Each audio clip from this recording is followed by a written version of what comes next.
Indeed, Dr. Harper, my sister Martha, and I have been talking all week about your sermon last Sunday. It's really wonderful. In only 2 short years, you've really taken on the spirit of Brooklyn. That's very gratifying, Miss Brewster. You see, living so close to the church all these years, we've seen so many ministers come and go, and the spirit of Brooklyn, as we always say, is one of friendliness, and your sermons are not so much sermons as friendly talks.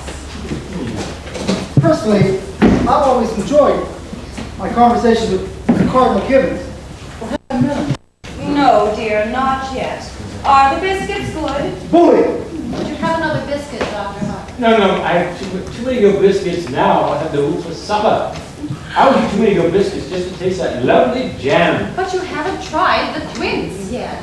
We always put a little apple in it to take the tartness out. No, thank you. Well, we'll send you over a jar. No, you keep it here so I can show having your biscuits with it. Oh, I do hope that they don't make us use that imitation flour again. I mean, with this war trouble. It may be very uncharitable of me, Dr. Harper, but I have almost come to the conclusion that this Mr. Hitler is not a Christian. If only Europe were on another planet. You're absurd! Yes, Teddy. Point your gun the other way! Gun? Now, Teddy. To the west! That's the enemy, that's the danger! Japan! Why, yes. Yes, of course. Now, Teddy. Enough talk about Europe, Aunt Abby, and more about the canal. About war. Would you have another cup? Dr. Harper? No, thank you. I must admit, Miss Abby, the war and violence are far removed from these surroundings. It is peaceful here. The virtues of another day. The quiet virtues of gentle times, wonderful company, and low taxes. It's one of the oldest houses in Brooklyn. It's just as it was when Grandfather Brewster built and furnished it.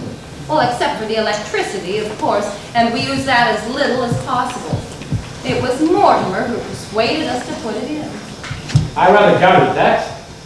Your nephew Mortimer seems to live only by electric light. Oh, he has to work such late hours, poor dear. I understand that Mortimer's taking Elaine with him to the theater again tonight. Oh, Teddy, your brother Mortimer will be here later on. Delighted. We're so glad it's Elaine that he's taking to the theater with him. Well, I must admit, it's a new experience for me to wait up until 3 o'clock in the morning for my daughter to be brought home. Oh, I do hope you don't disapprove of Mortimer. Well, Because we'd feel so guilty if you did, Sister Martha and I, since it was in our home where your daughter first met Mortimer. yes, Miss Abby, I'll say so immediately that I think your nephew Mortimer would be a very wonderful fellow. However, I've watched the growing intimacy between him and my daughter with some trepidation. For one reason, Miss Abby.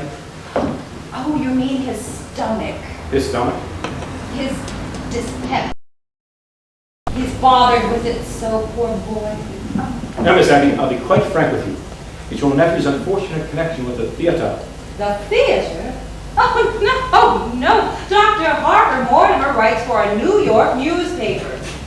But as a dramatic critic, he's constantly exposed to the theater. And I don't doubt that some of them do develop an interest in it. Well, not Mortimer. You need have no fear of that. Why, Mortimer hates the theater. Really? Oh, he writes simply terrible things about it.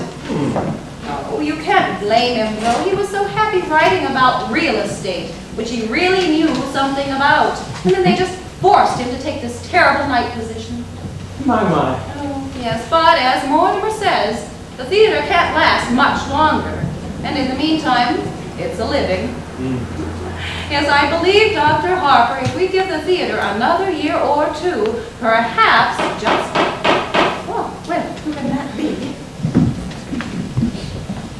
Oh, no, here, I'll get it. Well, hello, Officer Brophy. Hello, Miss Brewster. How do you do, Miss... What news have you brought me? Colonel, we have nothing to report, sir. Excellent, at ease. And you know Dr. Harper? Sure. Hello, Dr. Parker. Mr. Klein? How's it, Brophy? Yes, we've come after the toys for the children's Christmas fund. Oh, yes. That's marvelous what you police do. Fixing up this cart of toys to help poor children have a happier Christmas. It gives us something to do when we have to sit around and stay tired of playing cards, and then you start cleaning your gun. And the first thing you know, you shot yourself in the foot. Now, Teddy, would you please run upstairs to your Aunt Martha's room and bring down that big box, please? Charge! How is Mother Brophy? Oh, Mother Brophy has been quite ill, Dr. Harper. Yes, pneumonia. Sorry to hear that. Oh, she's doing much better now. She's still a little bit weak, though. I'm going to get you a jar of beef broth to take to her. Oh, you shouldn't do that, Miss Brewster. You've done enough already. Oh, we made it this morning. Sister Martha is out now taking some to poor Mr. Benitsky. Oh, it won't take a minute. Sit down, be comfortable. They shouldn't go to all that trouble. Listen, try to stop her or her sister from doing something nice, and for nothing. Well, they don't even care how you vote. When I first got my call to Brooklyn, my wife wasn't well. When she died after the few months before, I find her a pure kindness and absolute generosity all. It's because I know the Brewster sisters.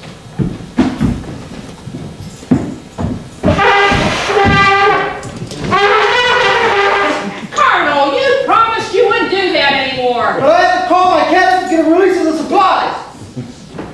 He used to do that in the middle of the night. The neighbors were really mad. You know, they're a little afraid of him anyway. It's quite harmless. Well, suppose he does think he's someone else, and not Teddy. That would be harmful. It's a shame. A nice family like this hatching a cuckoo. Or his father, the old girl's brother, seems to me he was a genius, wasn't he? And their father, Teddy's grandfather, he was kind of crazy too, wasn't he? Oh, crazy like a fox. He made over $1 million. Really? Here in Brooklyn? Oh yeah, patent medicine. He used to, Sergeant Edwards down at the station, he knew him. He said he used to do patent medicine and he'd have his clients here at the house and practice it on him. Yeah, he used to make mistakes occasionally too. Well, yeah, but the department never paid much attention to it because he was really good at autopsies. Poison cases. Poison? Yes. Well, whatever he did, he left his daughters fixed for life. Thank God for that. Not that they spend any of it on themselves. Yes, and well acquainted with their charities. You don't know the tenth of it. When I was working with the Missing Person Bureau, we were looking for a man that we never did find. Do you know there's a list that has this house down for rooms to rent? They don't rent rooms, but you can bet anyone coming here looking for a room goes away with a good meal and probably a few dollars in their kit. I think that's their way of digging up people to do some good to.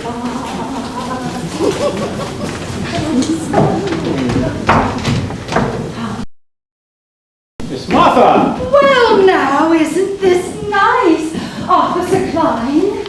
Oh, Dr. Harper. Officer Brophy. Hello, Miss Brewster. We're here to get the Christmas toys. Oh, yes, Teddy's Army and Navy. They wear out, but they're all packed.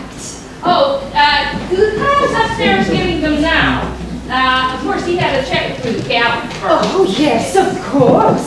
And tell me, how is Mother Brophy? Oh, she's doing so much better now, thank you. Your sister's out in the kitchen getting some broth for her. Oh, yes, we made it this morning.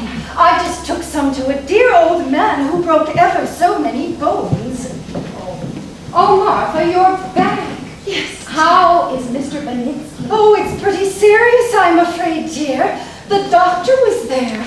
They're going to have to amputate in the morning. Can we be present? No. I asked the doctor, but he said it's expressly against the rules of the hospital. Ladies, you couldn't be of any service. You must spare yourself something. Oh, here's that soup, Officer Brophy. Now be sure it's good and hot. I will, thank you so much, Miss Brewster. This is fine.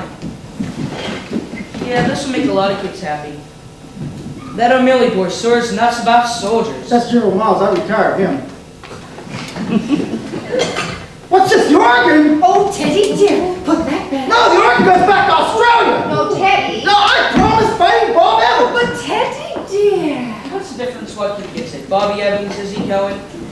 Just 5, ma'am. We'll be on our way. Thank you. Bye. Oh, Bye not at all. Take care now. Goodbye. I must be getting home myself. Oh, Dr. Harper. Charge! Blockhouse? Oh, the stairs are always San Juan Hill. Have you ladies ever tried to persuade him that he wasn't Teddy Roosevelt? Oh, no. Oh, he's so happy being Teddy Roosevelt. Well, there was that one time. Remember, Martha?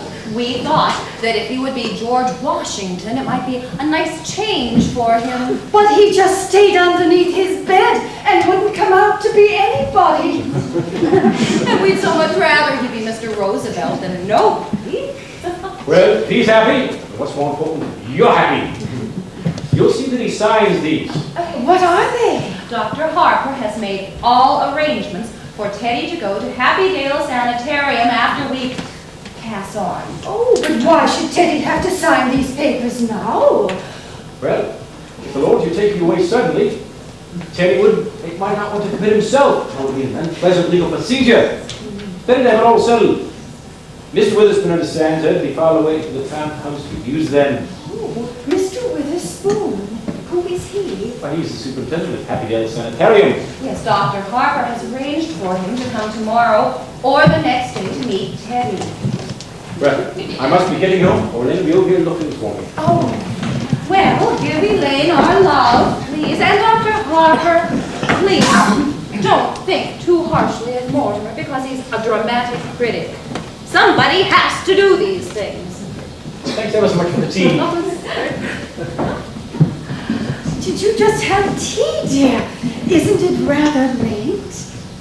And dinner is going to be late, too. So, why? Teddy! Teddy, good news for you. You're going to Panama to dig another lock for the canal. Delighted! Bully, just bully! I shall prepare for the journey at once! Charge! Dear, while I was out? Oh, yes, well, I didn't know when you were going to return. Dr. Harper was coming. But all alone, dear. Oh, I got along fine. Oh, may I run downstairs and take a little peek? No, dear. Dear, I was all by myself and there wasn't time. Well, Martha, just go look in the window seat. Abby! Miss Martha! Miss Abby! Miss Martha! Miss Abby! Miss Martha! Oh, hello, dear. Come here. Good afternoon, Miss Abby! Oh, good afternoon, Miss Martha! oh, dear. Father hasn't come yet. He just this minute left. Didn't you meet him? No, I took the shortcut through the cemetery. Mortimer hasn't come yet. No, dear. Oh, he asked me to meet him here. Do you mind if I wait? Oh, not at all, dear. No, sit down.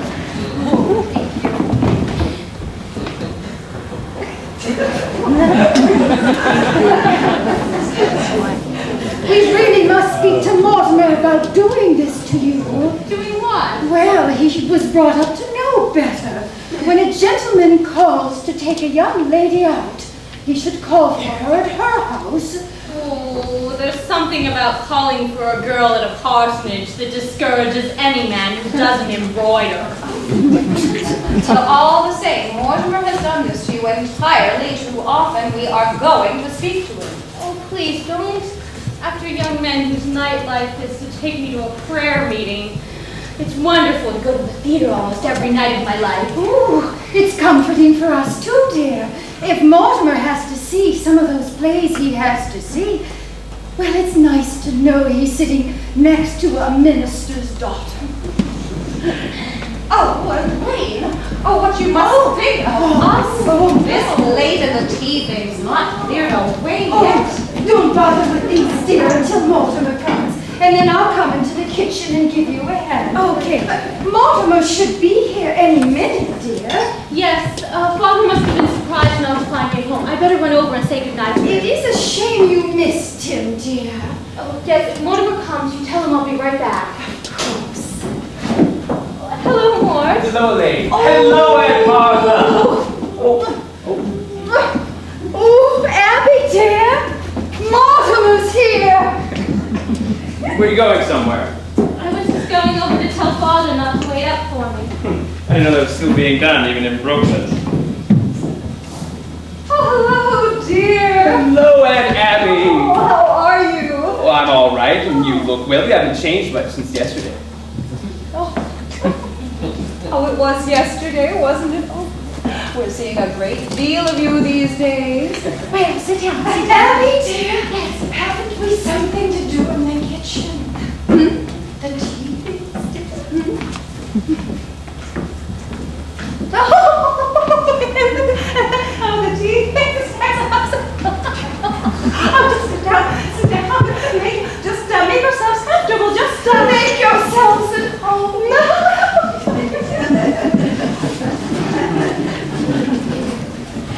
Well, can't you take a hint? No, that was rather obvious. That's adventurous, I should say. Yes, that's exactly what you say.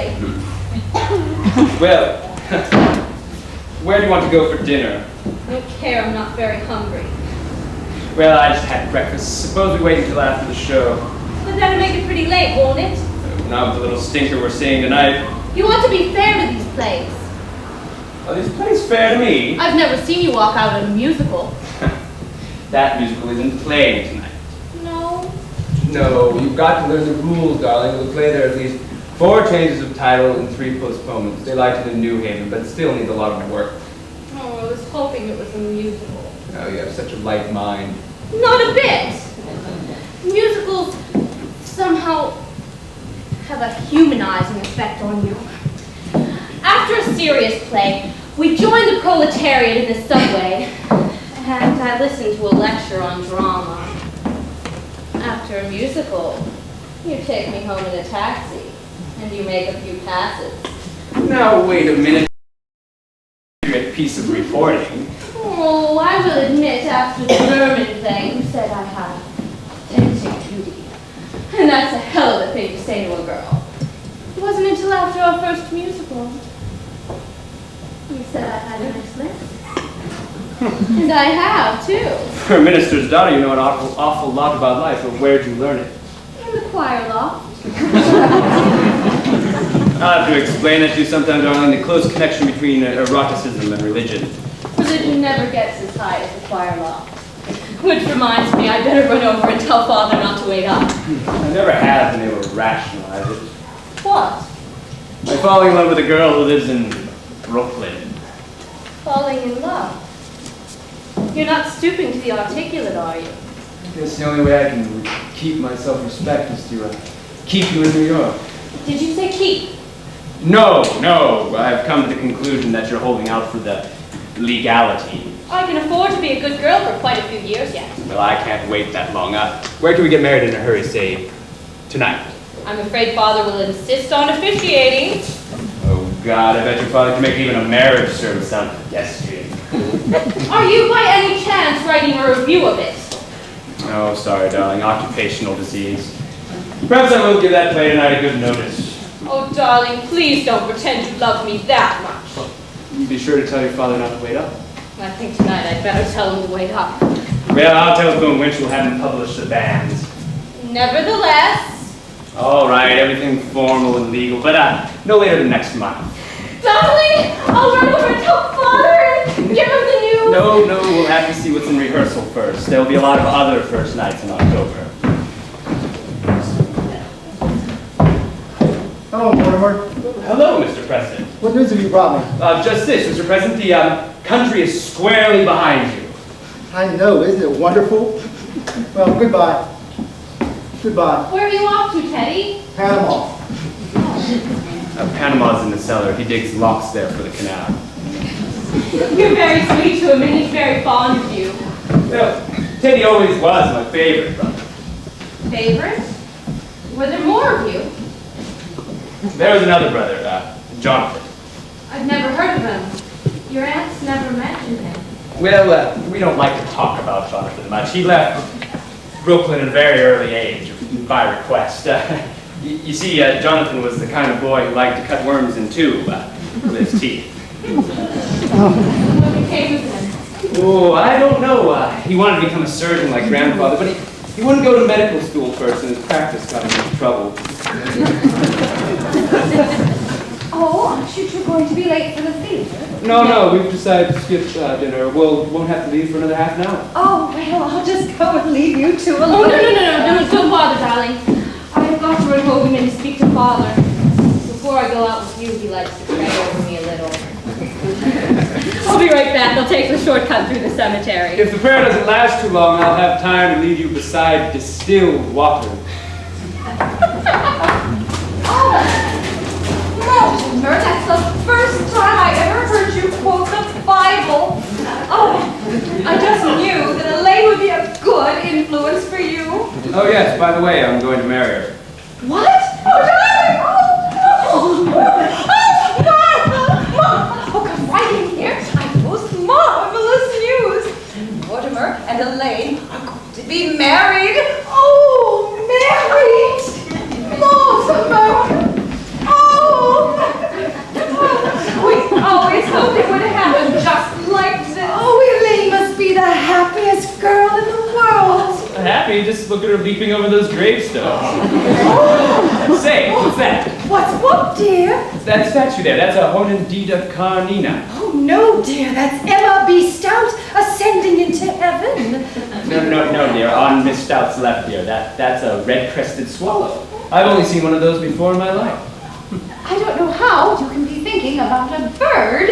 What with Elaine and the engagement and everything? Oh, they're a vanishing species. Rose very fond of them. Oh, by the way, I left a large envelope here last week. It contained one of my chapters on my book on Thoreau. Have you seen it? Well, if you left it here, dear, it must be here somewhere. Well, oh, when are you getting married? What are your plans? Well, there must be something more you can tell us about Elaine. Elaine? Oh, yes, she thought it was brilliant. What was, dear? My chapter on Thoreau. When Elaine gets back, we ought to have a little celebration. Oh, Yes, we must drink to your happiness. Oh, Martha, is there any of that Lady Baltimore cake left? Oh, yes. Oh, and I'll open a bottle of wine. Oh, and to think, dear, it happened in this room. Where can I put that?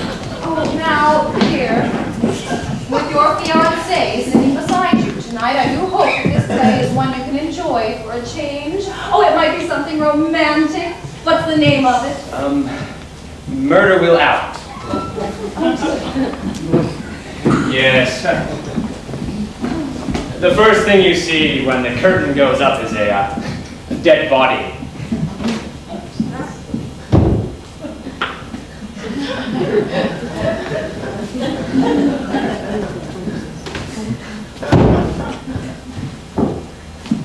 And Abby!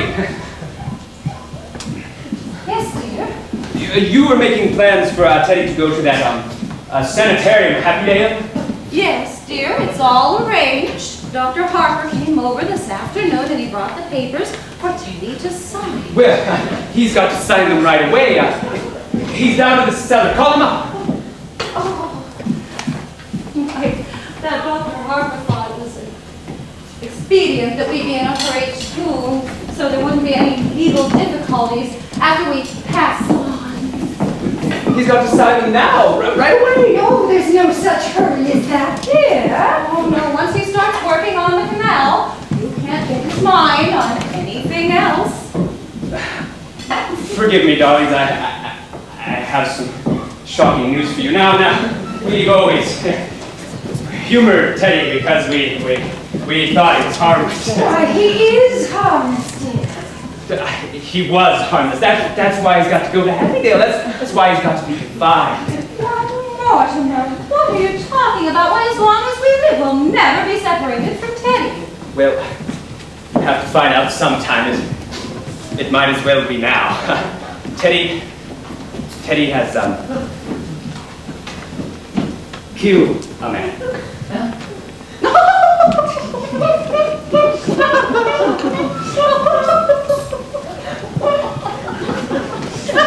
Nonsense, dear. But there's a body in there. Yes, dear, we know. You know. Oh, yes, dear. But it has nothing to do with Teddy. Well, who is he? His name is, Hoskins. Adam Hoskins. That's really all I know about him, except that he's a Methodist. That's all you know? He's there. What happened to him? Well, he died, dear. Aunt Martha, men just don't get into window seats and die. Of course not, dear. He died first. Well, how? Oh, Mortimer, do stop being so... The gentleman died because he drank some wine with some poison in it. How did the poison get in the wine? Well, we put it in the wine because it's less noticeable. When it's in tea, it has a distinct odor. You put it in the wine. Yes, and I put Mr. Hoskins in the window seat because Dr. Harper was coming. So you knew what you had done. You didn't want Dr. Harper to see the body. Well, not at tea. That wouldn't have been very nice. Now, Mortimer, you know all there is to know about it, so just forget about it. Just forget you ever saw the gentleman. I do think that Martha and I are entitled to our own little secrets. And don't you go tell Elaine, Mortimer. While I was out, I stopped by to see Mrs. Schultz, and she's feeling much better, but would like us to take Junior to the movies again. Oh, well, we must do that tomorrow or the next day. Let's go where we want to go. I'm not going to have Junior drag me to another one of those scary pictures.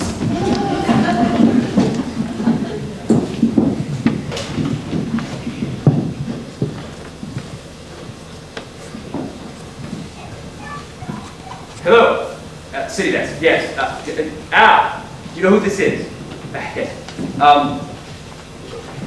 When I left the office, I told you I was going, remember? Well, where did I say? All right. It would take me about half an hour to get to Brooklyn. What time have you got? I must be here. Aunt Abby, Aunt Martha!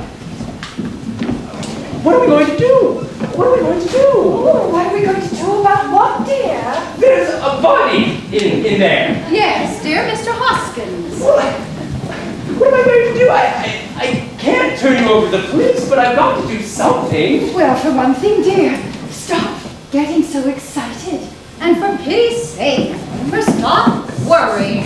Well, we told you to forget about it. How can I make you understand that something has got to be done? Mortimer, now behave yourself. You're too old to be flying off the handle like this. But Mr. Hotchkiss! Hoskins, dear. Whatever his name is, he can't stay in there. Oh, we don't plan to, dear. No, Teddy is down right now digging the lot for the canal. You mean you're going to bury Mr. Hoskins in the cellar? Oh, yes, dear. That's what we've done with the others. But you can't bury him. Now, when you say others, you mean others as in more than one others. Yes, dear. This is 11, isn't it, Abby? No, dear, this makes 12. Oh, I think you're wrong, dear. This is 11. No, I remember that when Mr. Hoskins came in, it occurred to me he would just make an even dozen. Oh, but I don't think you should count the first one. But I do count the first one, so that makes 12. Hello. Oh. Hello. Yes. Al. Oh, my, it's good to hear your voice. Look. Oh, look, Al. No, Al. I'm as sober as a lark. I just called you because I was feeling a little pirandello. You wouldn't know. Look, Al. I'm glad you called, Al. Get a hold of George. He's got to cover the play tonight. I can't make it. No, Al. You're wrong. I'll tell you about it tomorrow. Look, George has got to review that play tonight. I just can't make it. This is my department. You get a hold of George. Now let's see. Where was it? 12? Yes, count the first one, and that makes 12. All right, now, who was the first one? Oh, that was Mr. Midgley. He was a Baptist. But I still don't think we can claim full credit for him, because he just died. Oh, Martha means without any help from us. Anyway, Mr. Midgley came here looking for a room. It was right after you moved to New York. Yes, and it seems such a shame to let that lovely room go to waste when so many poor people in this world really needed it. He was such a lonely old man. All his kith and kin had died, and it left him feeling so forlorn and unhappy. Oh, we felt so sorry for him, dear. Yes, and when his heart attack came, and he sat there dead in that chair, he had such a peaceful look on his face. Well, we just made up our minds right then and there that if we could bring that same peace to other lonely old gentlemen, we would. So he just died, right? right there in that chair. How awful for you. Oh, no, dear. It was rather like old times. Your grandfather always used to keep a cadaver or two around the house. And Teddy had been digging the Panama Canal downstairs and thought Mr. Midgley was a yellow fever victim. Well, of course that meant he had to be buried right away. So we took Mr. Midgley down to Panama and buried him in the lock. So when we say not to worry, Mortimer, it's because we know exactly what has to be done, dear. So that's how this all started. A man walking in here and dying in that chair. Well, of course we realized that we couldn't count on that happening again, so... Oh, do you remember those jars of poison that were kept on the shelf in Grandfather's old laboratory upstairs? Oh, you know your Aunt Martha's knack for mixing things. You've eaten enough of her piccalilli. Well, for 1 gallon of elderberry wine, I add a teaspoonful of arsenic, and then add a half teaspoonful of strychnine, and just a pinch of cyanide. Should have quite a kick. One of our gentlemen found time to say, how delicious. Oh, I must get started with dinner. Oh, we did hope you would stay for dinner. I'm trying out a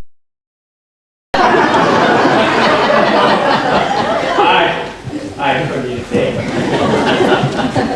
Well, I'll be in to help you in a minute, dear. Thank you, dear.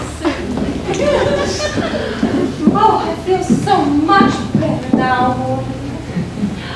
Oh, you'll have to wait for Elaine. Oh, of course. Oh, how happy you must be. I'll just leave you alone with your thoughts.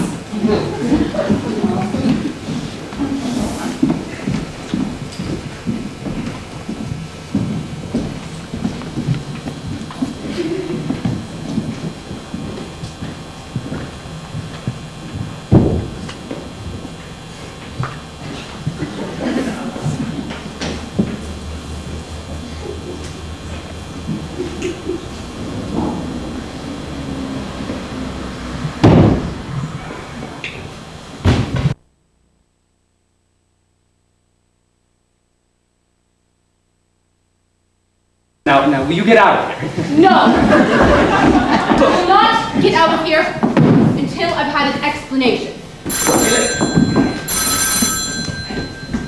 Hello, Al. Yeah, hold on a minute. All right, it's important, but it can wait a minute, can it? Yeah, hold on. Look, Elaine, you're a wonderful girl, and I love you, and I've got a few things I have to take care of, and I need you to run along home and wait until I call you. Don't try to be masterful.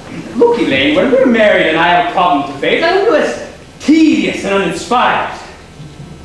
And when we're married, if we're married, I hope I find you adequate. Elaine!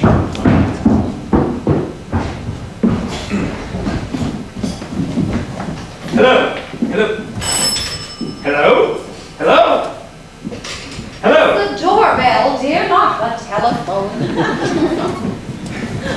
Oh, how do you do? Won't you come in? I understand you've got a room to rent. Why, yes, won't you come in? Are you the lady of the house? Yes, I'm Miss Brewster, and this is my sister, another Miss Brewster. My name is Gibbs. Oh, well, how do you do? Come on in, please. I'm sorry. We're just setting the table for dinner.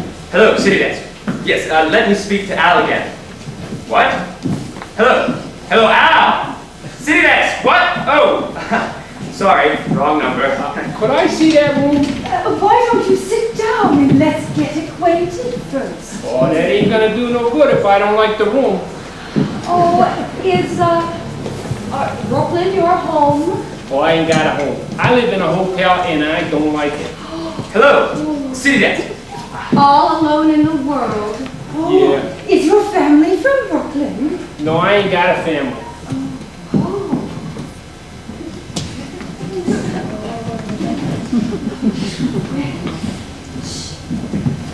Hello. Oh, look, Al. I can't cover that play tonight. Look, that's all there is to it. I just can't.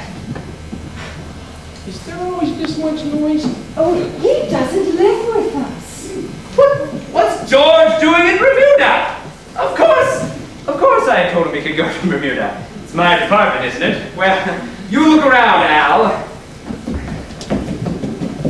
I'd really like to see that room. Well, it's upstairs. Why don't you try a glass of our wine before we start up? I never touch it. It's elderberry wine. We make this ourselves. Elderberry wine? I haven't tasted elderberry wine since I was a boy, thank you. There's got to be somebody around. How about that office boy? You know, the bright one. The one we don't like. Yes. Look, you go look, I'll hold on. Does you ladies have your own elderberry bushes? No, we don't. But the cemetery is just full of them. No, I am not drinking, but I'm going to start now. Does you serve meals? We might, but just see if you like our wine first. First. No,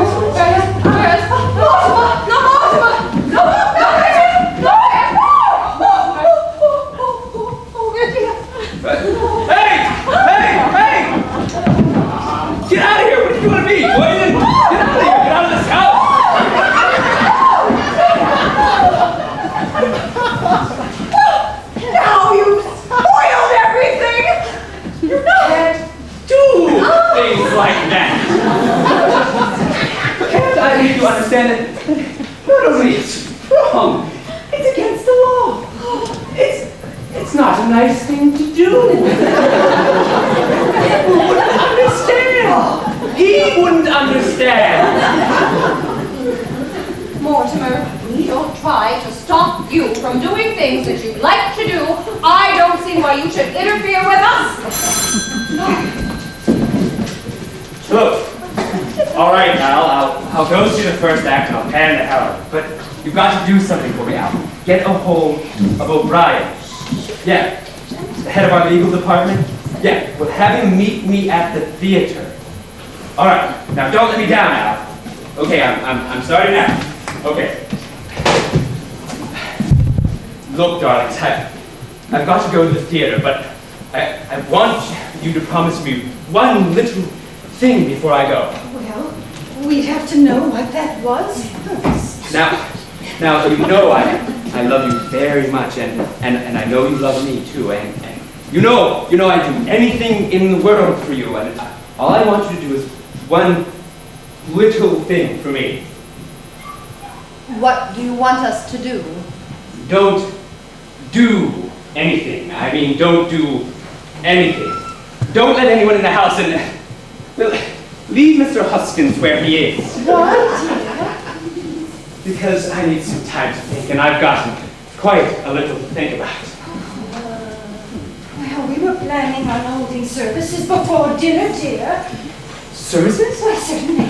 You don't think we'd bury Mr. Hoskins without a full Methodist service? Why, he was a Methodist. Can't that wait until I get back? Oh, Mortimer, you could join us then. Yes. Oh, Mortimer, you would really enjoy the services.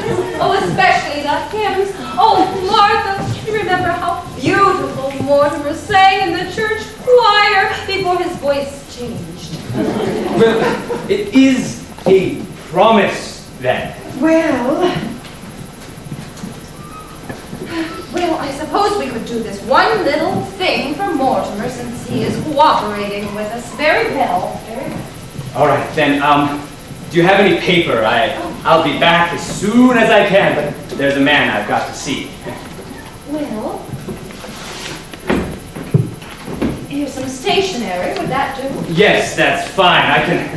I can save time on the way to the theater if I write my review on the way. Oh, Mortimer was just not quite himself today, dear. Well, it's only natural. I think I understand why. Why, dear? Well, he's just become engaged to be married. That always makes a man nervous. Oh, I'm so happy for Elaine. And the honeymoon might give Mortimer a real vacation. I don't think he got much rest this. These people go kiting off to China or Spain. I never could understand why he wanted to go to those places. Well, I think to Mortimer the theater is pretty small potatoes. He needs something much bigger to criticize, like the human race. Abby, dear, if Mortimer is going to come back to join us for services, we'll need an extra hymnal. I have one in my room, dear. Oh, Martha. Yes, dear. It really is my turn to read services tonight. But since you weren't here when Mr. Hoskins came, I want you to do it. Oh, well, dear, that's so lovely of you. Are you sure you want me to? It's only fair. Oh, dear. Well, I think I'll wear my black bombazine and Mother's sequins. Oh, lovely. Oh, I'll go, dear. Oh, Abby, dear, we promised Mortimer we wouldn't let anyone in. Oh. Well, who do you suppose it is? Wait a minute. I'll take a look. Oh.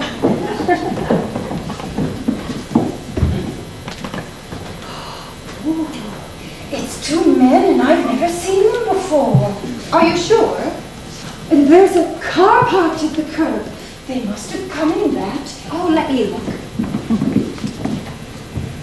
Do you recognize them? No, they're strangers. Well, we'll just have to pretend we're not at home. Oh, I can sleep. Oh, lovely.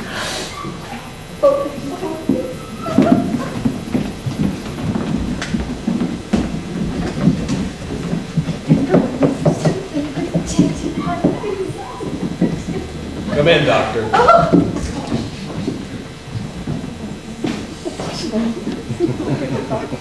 This is the home of my youth. As a boy, I could scarcely wait to escape this place.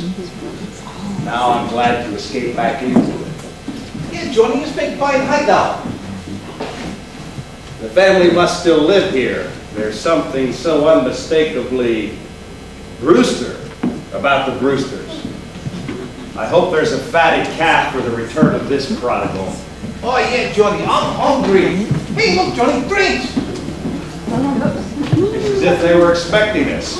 A good omen. Who are you? What are you doing here? Why, Aunt Abby, Aunt Martha, it's Jonathan. Oh, you get out of here. Oh. I'm Jonathan. Oh. Your nephew, Jonathan. Oh, no, you're not. You're nothing like Jonathan. Get out of here. But I am Jonathan.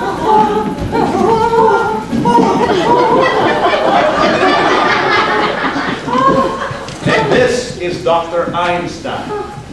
He's not Dr. Einstein either. Well, not Dr. Albert Einstein, Dr. Herman Einstein. You're not our nephew, Jonathan. I see you're still wearing the lovely emerald ring that Grandma Brewster bought for you in London.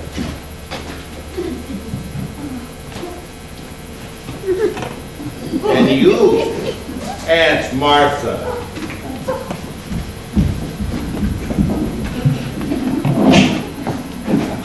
Still the high collar to hide the scar that grandfather's acid left there. Oh, Oh, his voice sounds like Jonathan's, dear. Have you been in an accident? No. Dr. Einstein's responsible for that. He's a plastic surgeon. He changes people's faces. Abby, dear, I've seen that face before. Remember when we went to the films with the little Schultz boy and I got so scared? It was that face.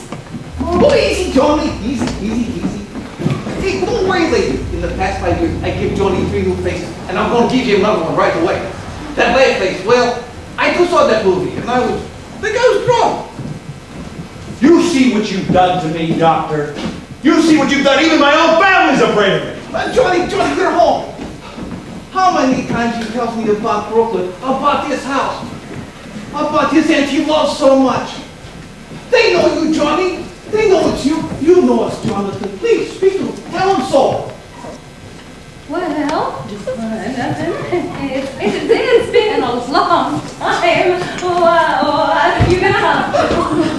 Yes, Jonathan. Where have you come from? Oh, England, South Africa, Australia. The last 5 years in Chicago, Dr. Einstein and I had a little business there together.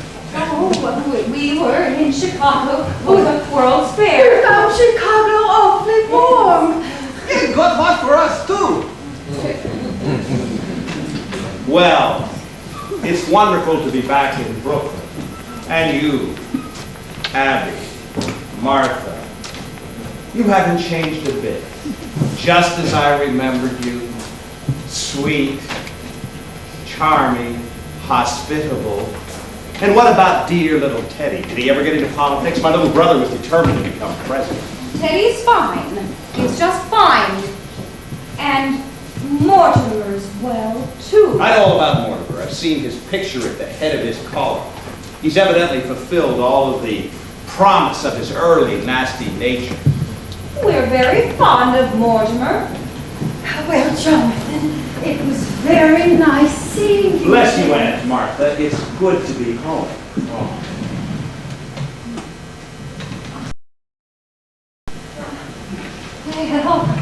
Well, Martha, we mustn't let whatever's on the stove boil over.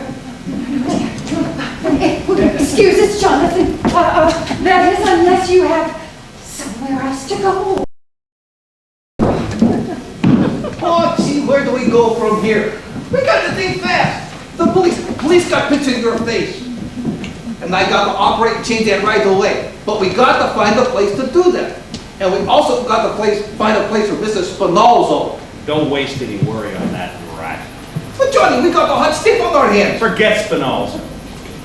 Johnny, we can't keep a dead body in the back seat. You should have killed him. He's a nice guy, gives us a lift. What happened? He said I look like Boris Karloff. That's your word, Doctor. You did that to me. Take it easy, Johnny. We find a place and fix you up right away. Tonight. No, I'm tired. I'm weak. I'm hungry. Well, Jonathan, we're very glad that you came by to say hello. But you were never happy in this house, and we were never happy while you were in it. So we've just come in to say goodbye. Goodbye. Aunt Abby, I can't say that your feelings toward me come as any great surprise. I've spent a great many hours regretting the many heartaches I must have caused you as a boy. You were quite a trial to us, Jonathan. But my real disappointment is for my friend Dr. Einstein here. You see, I promised Dr. Einstein that no matter how rushed we were coming through Brooklyn, I would bring him here for one of Aunt Martha's home-cooked dinners. Oh, well, I'm afraid that there won't be enough. It's a rather large pot roast. Pot roast? The least we can do. Thank you, Aunt Martha. We'd love to stay for dinner. Yes. Oh, well, I'll go help Martha hurry things along. Oh, Jonathan, if you and your friend want to freshen up, use the washroom in Grandfather's old laboratory. It's still there? Yes, just as it was. Well, I'll help Martha get things started since we're all in a hurry. Well, we get the meal anyway. Grandfather's laboratory, and just as he left it. Doctor, a perfect operating room. Too bad we can't use it. Well, after you're finished with me, we could make a fortune here. There's the laboratory, there's a large ward in the attic, 10 beds, Doctor. Brooklyn's crying for your talents. Why work yourself up? Anyone. For Brooklyn, I think we're a year too late. Oh, you don't know this town. Practically everybody in Brooklyn needs a new face. Yeah, but too many old ones locked up. A very small percentage. The boys in Brooklyn are famous for paying a fortune. Oh, don't worry about it. Anyway, they don't want us here. We're staying for dinner, aren't we? Yeah, but after dinner. Well, you let me handle this. This house could be our headquarters for years. Oh, that would be wonderful. It's such a nice, quiet house. Those aunts of yours, such sweet ladies. I love them already. I go get back, okay? You wait until we're invited. Oh, but you just said. We'll be invited. And if they say no? Well, two harmless old women. You know, I just like I'm doing a beautiful dream. Only I hope this time you're not dreaming. Oh, geez, it's peaceful here. Oh, it's nice. Yes, Doctor, that's what makes this place so perfect for us. It's so peaceful.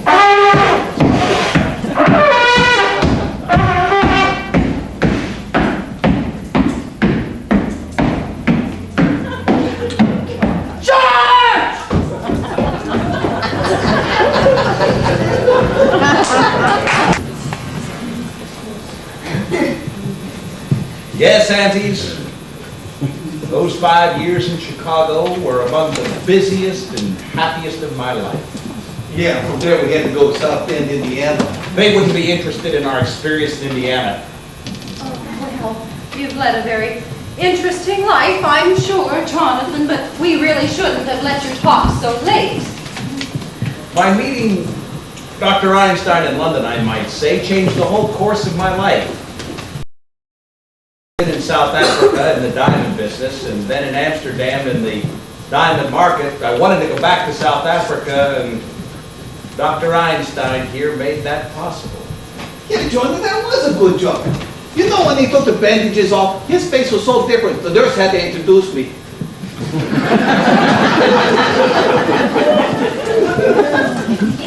I love that face. You know, I carry a picture of it with me. Perhaps you'd like to see it, aunties.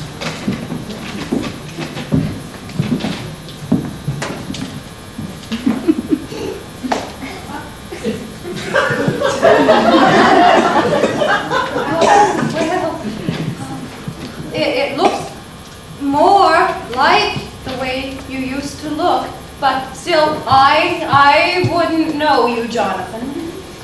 Now, Doctor, I think we go back with this face. Yeah, I think it's safe now. Well, I'm sure that you're anxious to get to wherever you're going. Why, Aunt Abby, I'm so full of Aunt Martha's home-cooked dinner, I'm unable to move a muscle. Yeah, oh, it's nice here. But after all, it's I found it! What did you find, Teddy? The story of my life, my biography. Here's the picture I was telling you about, General. There's President Roosevelt and General Gathos, a clever cut. You see, here's you and here's me. Good boy, I changed. Well, you see, the picture hasn't been taken yet. We haven't started working on the cut. We're still working on the locks in Panama. And General, you will accompany to the locks in Panama. Oh, no, Teddy, not to Panama, no. Yeah, we go some other time. Panama's a long way off. Nonsense, it's just down the cellar. We let him dig the Panama Canal in the cellar. General Cockles, as President of the United States, Commander-in-Chief of the Army and Navy, and a man who gave you this job, I demand that you go with me right now. Teddy, I think it's time to go to bed. Who are you? I don't know you. I'm Woodrow Wilson. Now go to bed. No, Wilson, I don't even know you. But maybe in the future, Yeah, Africa. You have a face that I would meet in the jungle. Oh, Teddy, this is Jonathan. He's had his face changed. So that's it, a nature figure. Oh, yes, and perhaps you had better go to bed. Teddy, Jonathan, and his friend are anxious to get back to their hotel. General Goethals, inspect the canal. Delighted! Bully! Just bully! Okay, Mr. President, we go to Panama. Jeez.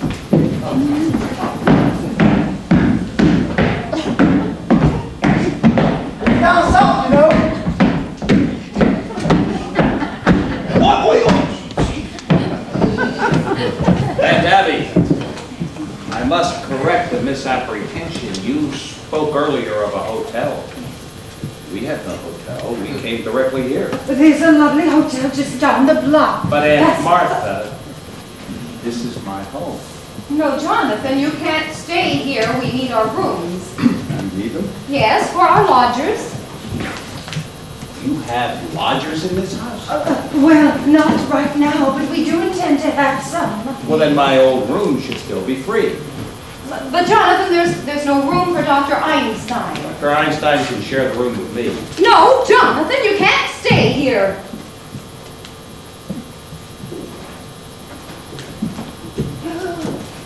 Dr. Einstein and I need a place to sleep. Now, you remember this afternoon that as a boy, I could become very disagreeable. It would become most unpleasant if I Let should... them stay here just a night, dear. Well, just for tonight. Then it's settled. Would you please get our room ready? It only needs airing out. Yes, we keep it ready for our lodgers. I'm sure you and Dr. Einstein will find it comfortable. You have a very distinguished guest in Dr. Einstein. I don't think you truly appreciate his skills. You will. In a few weeks, you'll be seeing a very different looking Jonathan. Oh, he can't operate on you here. Well, after we get established and get our practice set up. Oh, by the way, we're changing Grandfather's laboratory into an operating room. We plan to do a very good business. Oh, no, Jonathan, you can't turn this house into a... Hospital, heavens no. More like a beauty parlor. Hey, Johnny, down south. Dr. Einstein, my dear aunts have invited us to live with them. Oh, you fixed it, huh? Just for tonight. Would you please go and get our room ready? For tonight. Hey, Johnny, you know I go down cellar, guess what I find? What? The Panama Canal! The Panama Canal? Yeah, it just fits Mr. Spinaldo. It's a whole teddy done, 6 foot long, 4 foot wide. Down there? Yeah, it's as if they knew we were bringing him along. You know, that's really hospitality.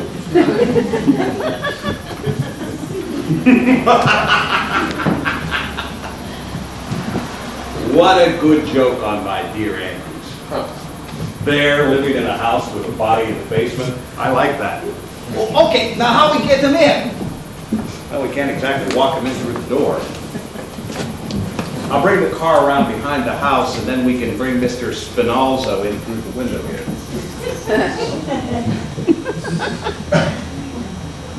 You know, I just think we got a bed tonight. Jeez, we haven't been so front door about long. Doc, remember you're operating tomorrow, and this time you better be sober. Don't worry, I think you look beautiful. And if you don't, Your room is ready, John. then you two can go to bed. I'm bringing the car up around behind the house. It's all right where it is until morning. I don't want to leave it in the street. That might be against the law.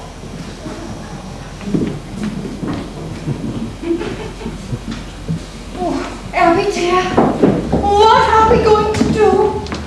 Well, for one thing, we're not going to let them stay in this house more than one night. What would the neighbors think? People coming in with one face and leaving with another?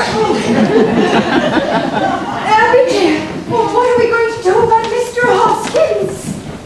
Oh, Mr. Hoskins. Oh, it can't be very comfortable for him in there.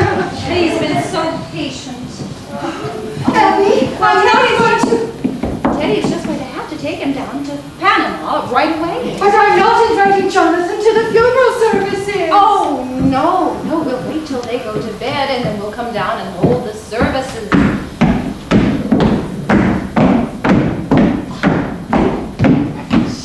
General Guthrie says the canal was just the right size. Teddy, there's been another yellow fever victim. Oh, dear me, this will be a shock to the general. Well, then we mustn't tell him about it. But it's his department. No, Teddy, we can't tell him. We're just... Sorry, Aunt Abby, it's out of my hands. It's his department. No, we must keep it a secret. Yes. Stay secret. Yes, a state secret. Promise. As President of the United States, cross my heart and hope to die, we'll keep it a secret.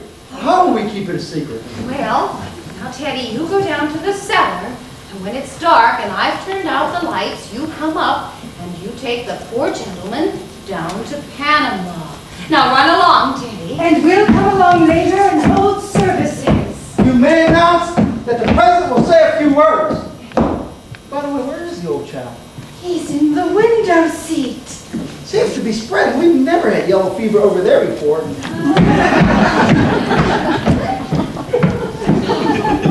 Now, when Dr. Einstein and Jonathan come back, we'll try to get them up to bed as quickly as possible. And by the time they're asleep, we'll be dressed for the funeral. Yes. Oh, Abby. Yes. I've never seen Mr. Hoskins, dear. Oh, that's right. You were out when he came. Well, just come on over here. Oh, he's really quite nice looking for a Methodist.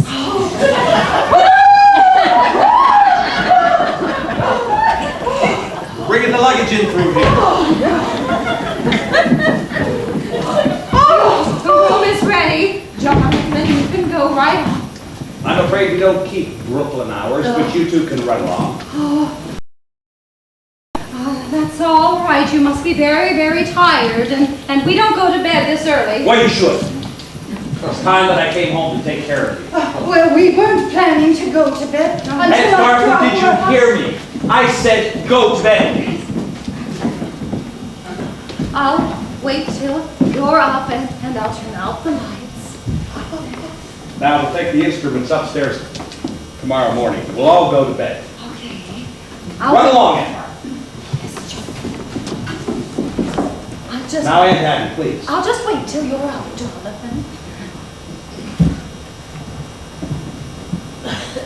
Please. I'll be right up, dear. Aunt Abby, would you please go to bed? Aunt Abby, would you turn off the light?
All right.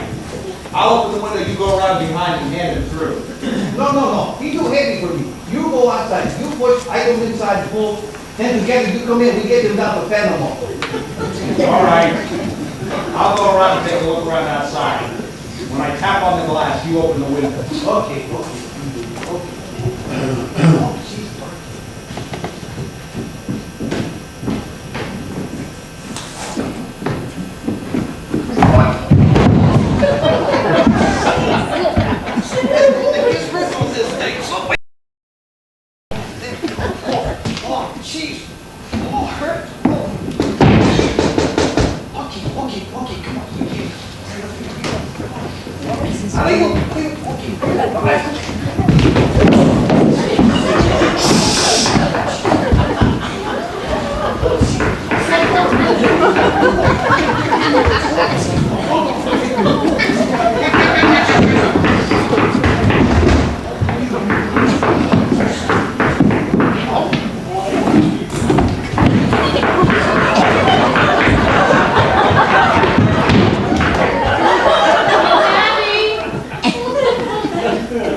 Who are you? I'm Elaine Harper. I live next door. And what are you doing here? I've come over to see Miss Abby and Miss Martha. Dr. Einstein, turn on the light. You picked a rather inopportune time for a social call. I think you'd better explain what you're doing here. We happen to live here. You don't live here. I'm here every day and I've never seen you before. Where are Miss Abby and Miss Martha? What have you done to them? Perhaps we should introduce ourselves. This is Dr. Einstein. Dr. Einstein? A surgeon of some distinction, and apparently a magician. And I suppose you're going to tell me that your bore is Carla. I'm Jonathan Brewster. Oh, you're Jonathan. You've heard me. Yeah, this afternoon for the first time. What did they say about me? Just that there was another brother named Jonathan, and that was all that was said. Well, now I know who you are. I best be on my way. If you'll kindly unlock the door. What are you doing here at this time of night? I thought I saw someone prowling around the house. I suppose it was you. You saw someone prowling around the house? Yeah, weren't you outside? Wasn't that your car? You saw someone at the car? Yes. What else did you see? Just someone going around the house to the car. What else did you see? That's all. Just that. I was coming over to see Miss Abby and Miss Martha to tell them to call the police. What was the man doing in the car? I don't know. I was on my way over here. I think you're lying. I'm not. Let your hands off of me. We let her go? I think Your you're hands lying. off of me. Take your hands off of me. Take your hands off of me. Teddy, tell these men who I am. My daughter, Ellen.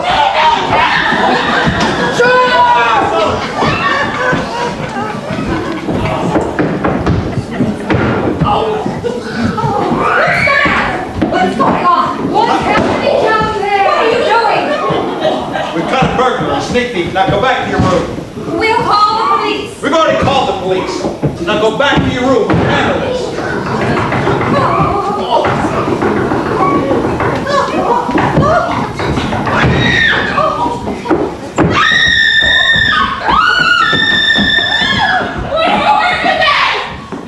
To the Norbay's Theater. I should have known better. My God, I'm still there.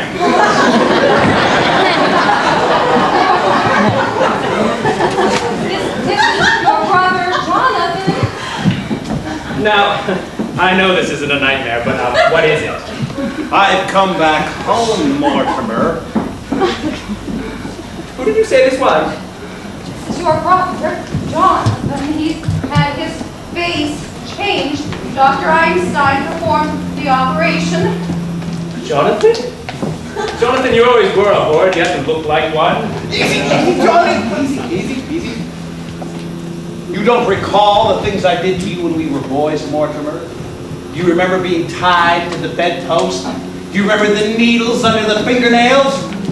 My God, it is Jonathan! Yes, I remember. I remember you were the most detestable, vicious, venomous form of animal life I ever knew. Oh, now, don't you two boys start quarreling the minute you see each other. Now, Aunt Abby, there isn't going to be any fight. Jonathan, you're not wanted here. Get out. Dr. Einstein and I have been invited to stay. Who's in this house? Just for tonight. But I don't want him anywhere near me. But we already promised it wouldn't be very nice to go back on our word. All right, tonight, tomorrow, out. Where are they staying? We put them in Jonathan's old room. But that's my old room. I'm sleeping there. I'm here to stay. Oh, Mortimer, I'm so glad. Well, that's okay, Johnny. We'll sleep down here. That's okay. You bet your life will sleep down here. That's right, Johnny. You sleep on the sofa. I sleep on the window seat. Oh, doctor, no. There's no need to argue. I'll sleep on the window seat. Hey, you know, Johnny, all this arguing makes me think of Mr. Spinozzo. Spinozzo? Now then, Mortimer, there's no necessity to inconvenience you like this. You can sleep upstairs in the room, and Dr. Einstein and I will stay down here. Jonathan, your sudden consideration for me is a very unconvincing. No, George, come on. We go upstairs. We get our things together. Bring them down, okay? Don't bother, Doctor. By the way, Doctor, I have completely lost track of Mr. Spinozzo.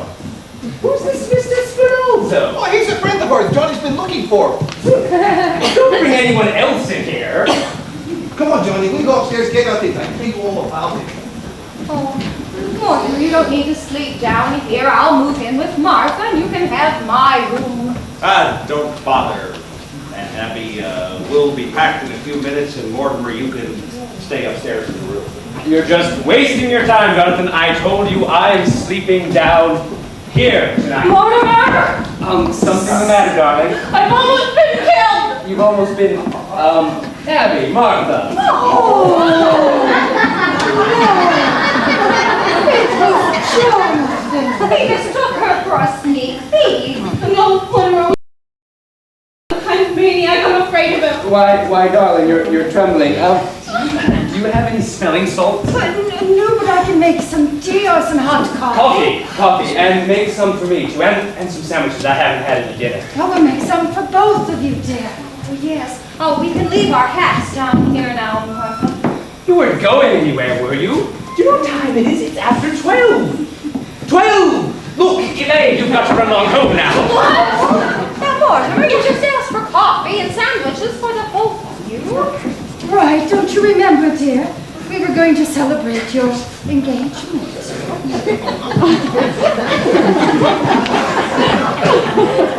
That's what we'll do, dear. We'll make a lovely dinner for both of you. And I'll open up a bottle of wine. All right.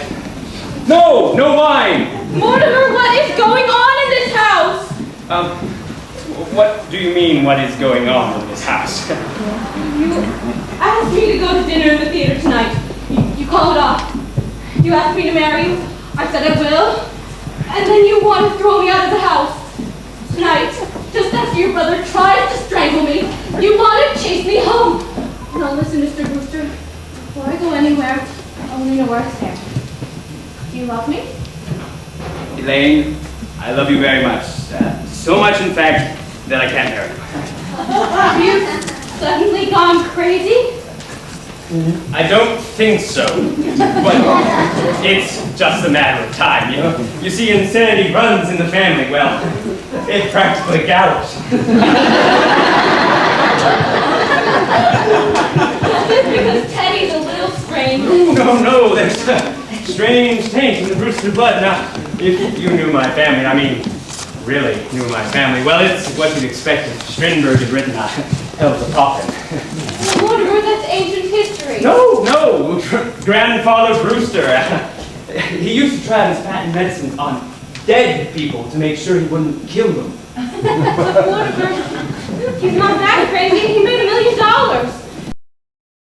Jonathan, you know Jonathan. He's a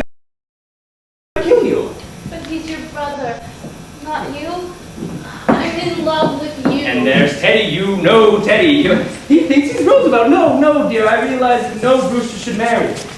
I realize now that if I had met my father in time, I would have stopped him.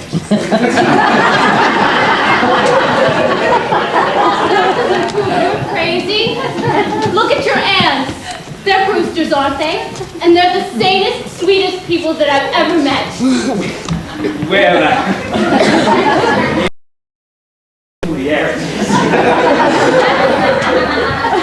But with lovely peculiarities. Kindness, generosity.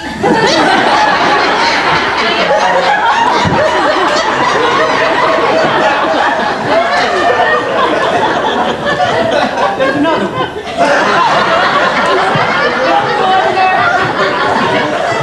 There are plenty of others. You can't tell me one thing about your aunts. I'm not going to. Look, Elaine, you've got to go home. Something's come up. Mortimer, if you think you're going to get out of this by pretending you're insane, you're crazy. Crazy? I'm not going to marry you. Maybe you're not going to marry me, but I'm going to marry you. I love you, you dope. I love you too. Now, will you get the hell out of here? Will you walk me home? I'm afraid. Afraid? Walk through a cemetery. Mortimer, will you kiss me goodnight? Of course. Now, good night, dear. I'll call you in a day or two. You critic! Aunt Abby, Aunt Martha, come in here. We'll be in a minute, dear. No, come in here now. Yes, dear, what's the matter? Where's Elaine? I thought you promised me you weren't going to let anyone else in the house. Then just walked in. I don't mean Jonathan. And Dr. Einstein. I don't mean Dr. Einstein either. Who's that in the window seat? Well, he told you, dear, Mr. Hoskins. It is not Mr. Hoskins. Well, who can that be? You don't know who this is. No, of course I don't. Oh, but indeed, this is a fine. How do you do? But, so, just anybody thinks they can just walk into this house. Don't try to get out of this. This is another one of your gentlemen. Why, Mortimer, how can you say such a thing? That man's an imposter. That he came here to be buried in our cellar. He's very sadly mistaken. How did he get in there then? He couldn't have gotten the idea from Mr. Hoskins. By the way, where Hoskins? He must have gone to Panama. You mean you buried him? No, he's just down there waiting for the funeral. Oh, we haven't had a minute, what with Jonathan in the house. Oh, we always did want to hold a double funeral. Oh, but I could not read services over a total stranger. And Abby, how can I believe you? You admitted that there are 12 gentlemen buried in the cellar and that you poisoned them. Well, yes, I did, but you don't think I'd stoop to telling a fib, do you? Martha! Well, Mortimer, I'd like a word with you. Well, a word about all you'll have time for. I've decided you and your doctor friend have got to leave this house immediately. Well, I'm glad you recognize that you and I can't live under the same roof, but I'm afraid you've arrived at the wrong solution. Now take your suitcase and get out. Jonathan, you're beginning to bore me. You've played your one-night stand in Brooklyn. Now, get out of here. My dear Mortimer, maybe you've graduated from the back fence. Doesn't mean you've grown up. Now, I am staying and you're leaving, and I mean now. If you think I'm afraid, if you think I fear. My dear Mortimer, I have led a very strange life. And if it's taught me one thing, it's to fear nothing. Martha, just look and see what's in our window seat. Now, Aunt Abby. Wait, Jonathan, why don't you show Aunt Martha what's in the window seat. I'm sorry, Aunt Abby, I owe you an apology. But I do have some good news. Jonathan is leaving, and he's taking Dr. Einstein and his cold companion with him. Now, Jonathan, you're my brother, and you're a Brewster, so I'm going to give you the chance to leave and take the evidence with you. All right, then I'll have to call the police. Don't touch that telephone. You're going to order me around after you see what's happened to Mr. Spinalzo. Spinalzo? Oh, I just knew he was a foreigner. Remember, what happened to Spinalzo can happen to you. Hello, Miss Abby. Oh, Officer O'Hara, what can we do for you? I saw your lights went on. I thought there might be sickness in the house. I see you've got company. I'm sorry I disturbed you. No, come in. Oh, yes, come right in, Officer O'Hara. This is our nephew, Mortimer. I'm pleased to meet you. Yes, and this is our other nephew, Jonathan. I'm pleased to make your acquaintance, sir. Well, it must be fine having your nephews visiting you. Are they going to be staying with you for a bit? Oh, I'm staying. Jonathan is just leaving. I've met you here before, haven't I? Oh, no, I'm afraid not. Jonathan hasn't been home for years. Your face looks familiar to me. Maybe I've seen a photograph of you somewhere. I don't think so. That is right, Jonathan. You are in a hurry. Well, your bags are all packed anyway. Well, you'd be wanting to say your goodbyes. I'll just be running along. No. Well, you can stick around at least until my brother goes. I just dropped in to make sure everything was all right. We're going to have some coffee in a moment. Perhaps you can join us. Oh, I completely forgot the coffee. And I'll make some extra sandwiches. I ought to know your appetite by now, Officer O'Hara. Don't bother. I'm due to ring in a few minutes. Oh, you can have a cup of coffee with us. Sit down. Say, haven't I seen a photograph of your brother around here somewhere? Oh, I don't think so. He certainly reminds me of someone.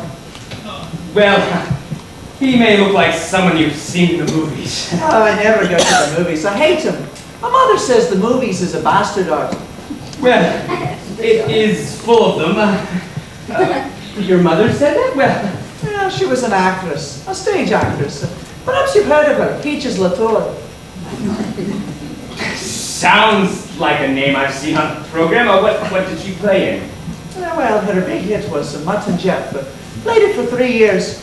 I was born on the tour, you know. Oh, you don't say. Yeah, Sioux City, Iowa. I was born in the dressing room at the end of the second act. My mother made the finale. What a trooper then. There must be some story in your mother. You know I write about the theater. You do? Say, you're not Mortimer Brewster, the dramatic critic. Why, yes. Well, sir, I certainly am glad to meet you. Mr. Brewster, you and I are in the same line of business. Oh, we are? Sure, I'm a playwright. This being on the police force is just temporary. How long have you been on the force? 12 years. I'm collecting material for a play. I'll bet it's a honey. Well, it ought to be, with all the drama I see being a cop. Mr. Brewster, you got no idea what goes on in Brooklyn. Oh, I think I have. Say, what time have you got? 10 after 1. Gee, I got to ring in. Oh, no, Officer O'Hara. Perhaps I can be of some assistance with your play. Would you? Say, it was fate my walking in here. Look, I'll tell you the plot. Oh, Jonathan, you're leaving. Well, you don't have a minute to spare. Well, he's just about ready. You're leaving, Jonathan. Well, goodbye. Goodbye, Dr. Einstein. Yes, please take that dreadful case with you. That's right. You can't go yet. You've got to take everything with you. Officer O'Hara, it's been a pleasure meeting you. Perhaps we'll get together sometime later and talk about your play. I'm not leaving now, Mr. Brewster. Why not? Oh, you just offered to help me write my play. You and me are going to write my play together.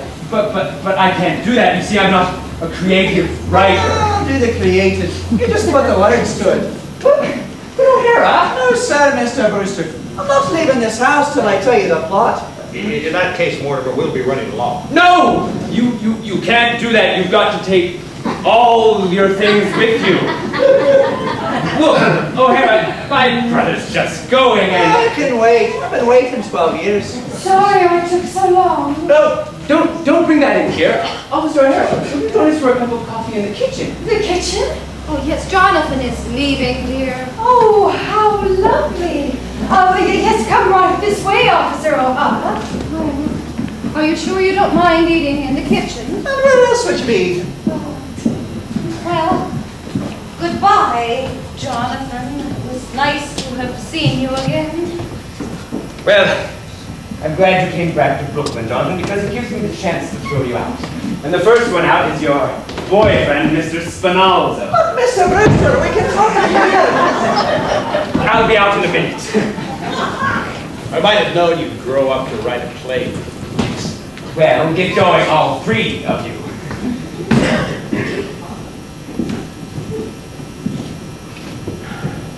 Doctor, this affair between my brother and me has got to be settled.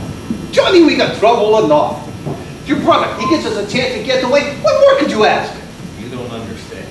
No, Johnny, let's This keep going. goes back a great many years. Let's keep going, come on. We're not going anywhere. We're going to stay here tonight. Oh, sure, bright idea. Carpet kitchens, Spinalza, window seat, sure. That's all it's got on us. We can take Spinalza down and dump him in the bay. We can be back in a few minutes if he attempts to interfere then.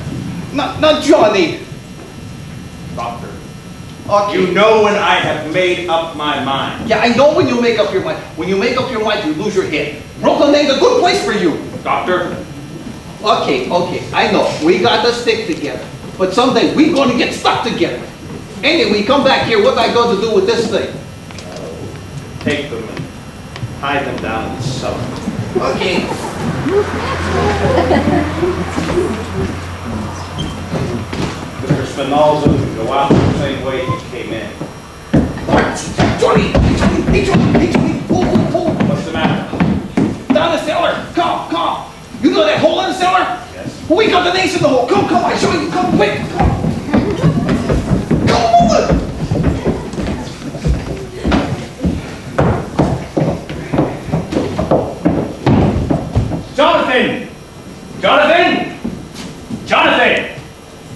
Jonathan! Yes, Gordon. Where have you two been? You were supposed to get...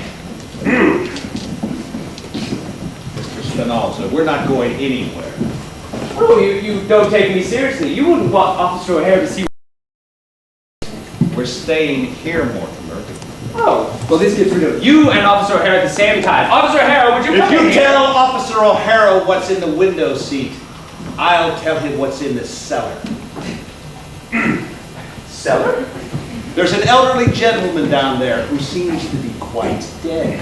What were you doing down in the cellar? No, what's he doing in the cellar? Thanks, Mom. I've had plenty. Is there something you wanted to tell Officer O'Hara?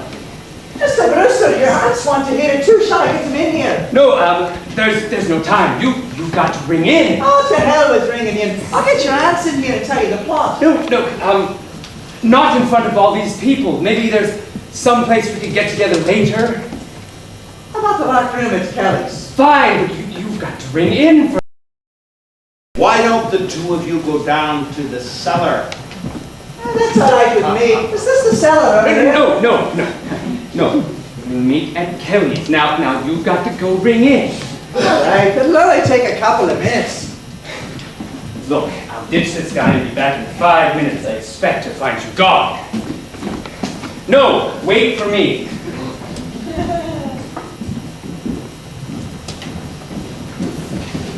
We'll wait for him, Doctor. Oh, Been waiting for an opportunity like this for a great many years. Oh, yeah, we got to right where we want them. Oh, he looks guilty. Why don't you take the bags up to our room? Okay. Oh, have they gone yet? Oh, Jonathan, we thought we heard somebody leave. That was just Mortimer. He'll be back in a few minutes. Oh, by the way, is there any food left in the kitchen? Dr. Einstein and I would enjoy a bite. You won't have time. Oh, no, if you're still here when Mortimer comes back, he won't like it. Oh, he'll like it. He got to like it. Please, get us some food ready while we bury Mr. Spinalzo in the cellar. Oh, Oh, no, you can't bury Mr. Spinalzo in our cellars. No, Jonathan, you've got to take him with you. There's a friend of Mortimer's down there, A and friend he's of, waiting for him. a friend of Mortimer's? Yes. He and Mr. Spinalzo will get along very fine together. You see, they're both dead. no. Oh, you must mean Mr. Hoskins, dear. Mr. Hoskins? You mean you know what's down in the cellar? Well, yes, and he's no friend of Mortimer's. He's one of our gentlemen. You're a gentleman? And we won't Mr. have any strangers buried in our cellar. Mr. Hoskins? Well, Mr. Hoskins is not a stranger. Besides, there's no room for Mr. Spinalzo. The cellar's crowded already. Crowded with what? Well, there are 12 graves down there. 12 graves? And that leaves very little room, and we're going to need it. You mean you and Aunt Martha have murdered 12? Why, certainly not. It's one of our charities. Oh, why, what we're doing is a mercy. Yes, so you just have to take Mr. Spinalzo out of here. You mean you two have done that here in this house and they're buried down there? Hey, Jody, you know something? We get chased all over the world. They stay here in Brooklyn, do just as good as you do. Yeah, they got 12, you got 12. No, I've got 13. No, you got 12. No, I've got 13. I got 13. There's Mr. Spinalzo. There's the first one in London. There was 2 in Johannesburg. There was 1 in Sydney, 1 in Melbourne. Then you recall there's a 2 in San Francisco, the 1 in Phoenix, Arizona. Wait a minute, Phoenix?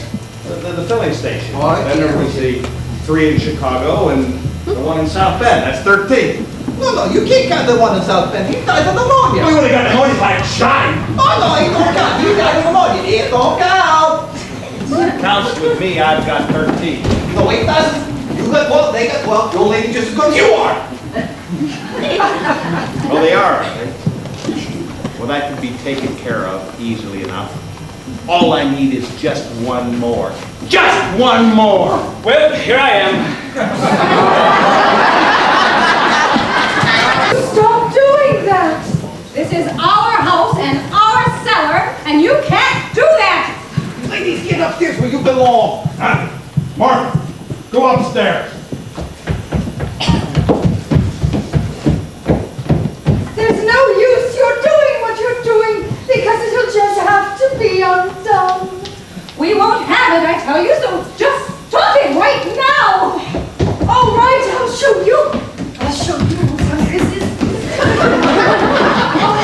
I'm warning you, you'd better stop it. Is Mortimer back yet? No, dear. Oh, it's a terrible thing to do to a good Methodist, to bury him with a foreigner. I will not have our cellar desecrated, dear. Oh, and we promised Mr. Hoskins a full Christian burial.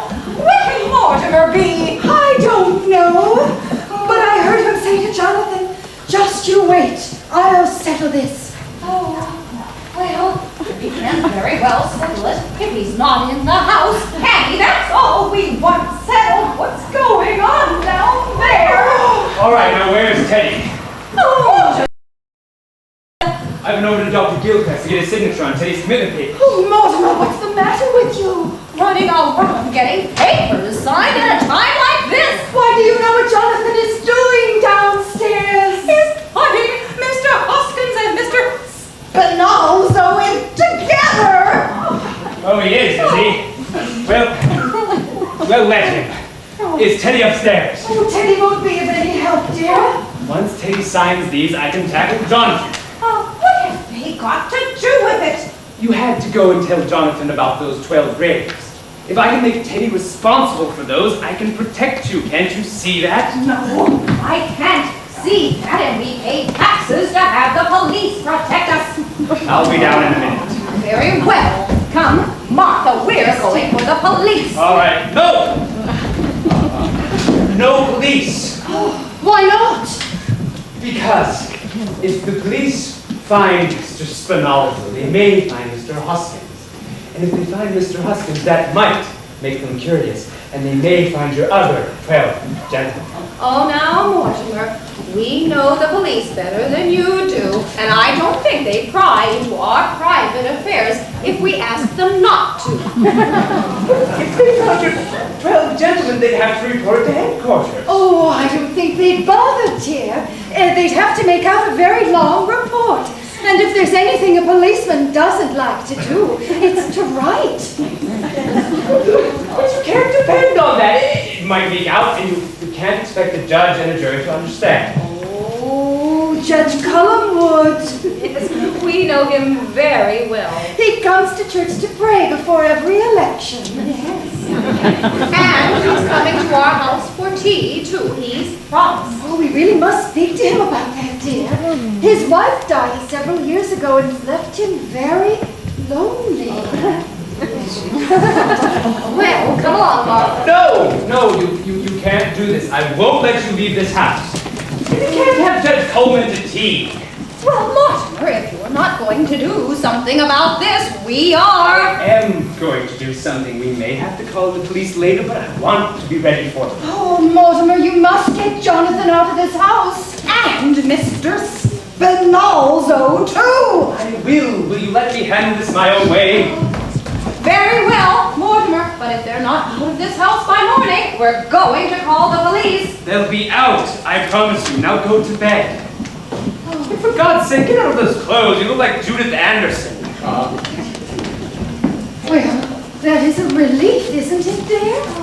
Well, if Mortimer's really going to do something about it, well, that just means that Jonathan is going to a lot of unnecessary trouble. We better tell him. Oh, no. Oh, Jonathan, you're just going to have to stop what you're doing. It's already done. Did I hear Mortimer? Well, it will just have to be undone. You are going to be out of this house by morning, Mortimer's promised. Well, very well. Then you two ladies can go to bed and have a very pleasant night's sleep. Yes, come, Abby. Good night, Annies. Not good night, Jonathan. Goodbye. You'll be out of this house by the time we get up. Mortimer's promised. And he has a way of doing it, too. Well, then Mortimer's back. Yes, he's up here talking to Teddy. Goodbye, Jonathan. Goodbye, Jonathan. Maybe you should say goodbye to Mortimer. Oh, you'll see, Mortimer. Yes, I'll see Mortimer. Oh, gee. Smooth as a lake down there. Nobody ever know he's there. You know, 48 hours no sleep. I'm really ready for bed. Come on, let's go. You're forgetting, Doctor. Now what? My brother Mortimer. Oh, not tonight. We'll take care of tomorrow, maybe next day. Yes, tonight, now! No, Johnny. No, I'm tired and tomorrow I got to operate. You can operate tomorrow, but tonight we take care of Mortimer. No, Johnny, come on. Please, please, please. We go to bed. Please, please, please. Doctor, look at my face. You can see that it's going to be done, can't you? Yeah, I know that. Look. We've been in partnership. Back out now, Doctor. Yeah, I know. Okay, we do it. But we do it quick way, just like London. Quick way, go. Go, like that. No. This should be something very special. I think perhaps the Melbourne method. No, Johnny, not Melbourne method. 2 hours. And in the end, the guy in London, he just as dead as the guy in Melbourne. No, we had to work too fast in London. There was no aesthetic satisfaction in it, but Melbourne. Now that was something to remember. Oh, jeez, I wish I didn't remember. No, Johnny, not Melbourne, not me. Doctor, get the instruments. No, I won't do it. I won't do it. Doctor? No, I won't do it. Where are the instruments? I don't know. I remember you took them to the cellar. Where are they now? I don't go tell you. Well, then I'll find them myself. Yeah, you go over yourself. Go ahead. You go over yourself.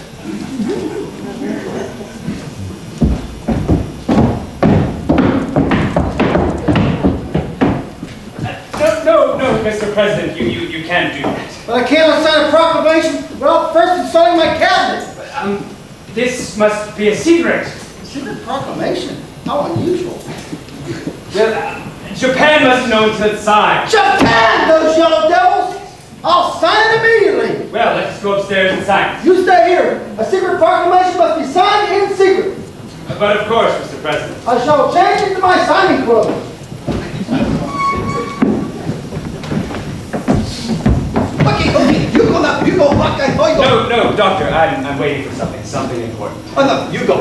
No, doctor, I'm sure you're a wonderful person, but take my advice and get as far away from this house as possible. Yeah, trouble, right, you go. No, doctor. Don't say I didn't warn you. No, I'm warning you.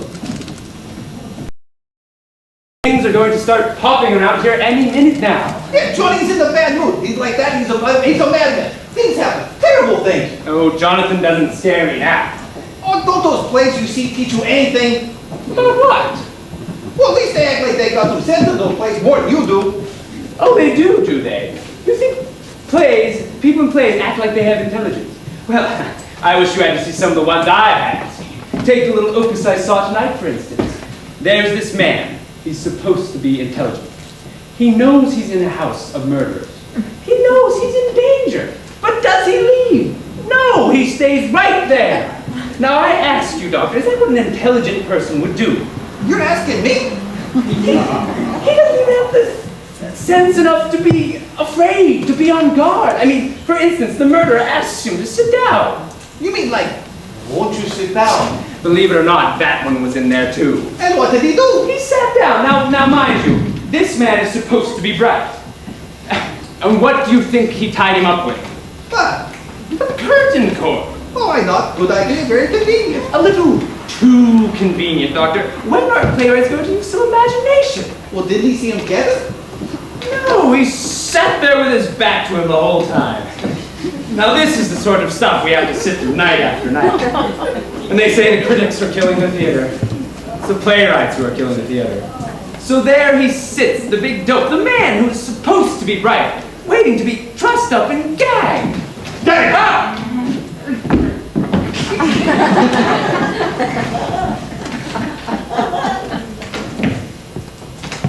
Tight. Oh, get his tight. Oh, You get his way. okay, we get it.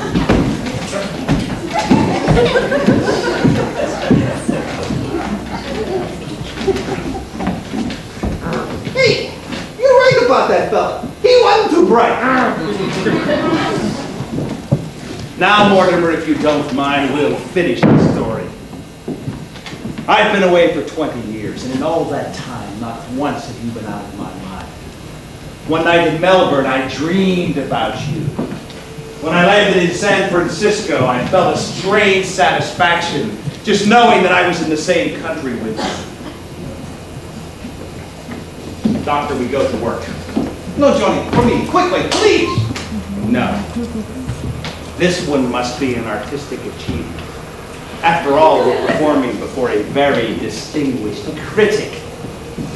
Okay, we get started. Go ahead, we do it.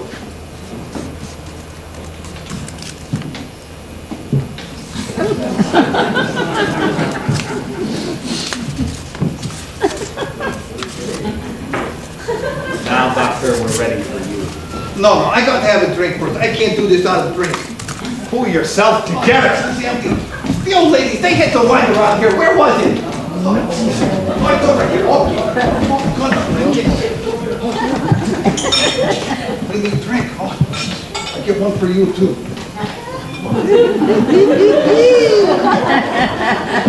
Come on, Johnny. We both need drink. Real bad. Here. You're forgetting your manners. I recognize now, Mortimer, that it was you that brought me back to Brooklyn. Doctor, to my dear dead. He goes next! No, we go to Teddy. That's right, stop. We'll get to Teddy later. Now No, we we've got don't to get work. the Teddy at all. We got to work fast. Okay, we do quick way. Yes, okay? we do it the quick way. Oh, good. Hey, the colonel's got you throwing that horn. Well, take the horn from him tomorrow, There's officer. going to be hell to pay. We promised the neighbors he wouldn't do that anymore. It won't happen again, officer. I just speak to him myself. Hey, you stood me up. I waited an hour for you at Kelly's. What's happened to him? Oh, he was explaining a play he saw tonight. That's what happened to the guy in the play. They had that in the play you saw tonight. Gee, they practically stole that from the second act of my play. Why in the second act? Just before. I meant to begin at the beginning. It opens in my mother's dressing room, the room I was born in. Only I ain't born yet. Oh, yeah. Oh, you got to hear the plot first. So there she is. She's sitting there making up. When all of a sudden, through the door, in walks a tall man with a black mustache.